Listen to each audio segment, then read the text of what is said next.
The November 7th special election is just a few days away now. On Tuesday, and Lane County voters will determine the state of 2 fire districts.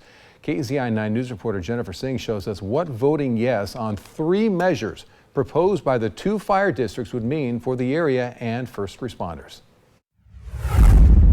Pleasant Hill and Goshen fire districts are asking voters to vote yes to dissolve both districts and combine the 2 into 1.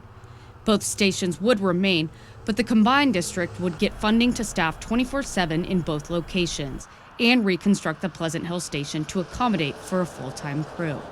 The measure would also replace a tax rate that would provide long-term funding for necessary equipment and vehicles, which officials say will be critical in the long run. Todd Anderson with the Pleasant Hill Fire Board tells me the biggest outcome would be faster response time by having full coverage in both districts. All of our responses come out of the Goshen station, and we do a good job coming out of there, but of course our response times are not as good for some areas of the districts, and so this would really enhance that. He also tells me a lack of volunteerism has led them to now require a 24/7 model, and people living in Pleasant Hill say this has been an obvious issue. When we first moved out here, it seemed like there was an excellent service, and over the last few years, it seems like it's gone downhill. And I'm clearly in favor of having a really good service for both Goshen and Pleasant Hill, and you have to invest in infrastructure if you want a good service.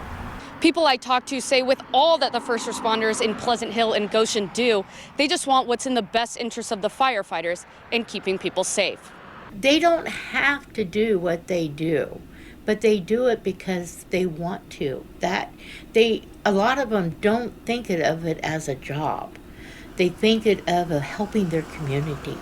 Anderson says the merger would create more jobs and bring volunteerism back to life. As far as firefighters and the crews, it will enable us to hire 3 more paid staff. It will enable us to have resident volunteers. And it would allow the Goshen firefighters to not have to stretch their resources so wide. Anderson tells me now the Goshen and Pleasant Hill fire districts are asking for help in return. I think it's wonderful. Yeah, I'm praying that it goes through. In Pleasant Hill, Jennifer Singh, KEZI 9 News.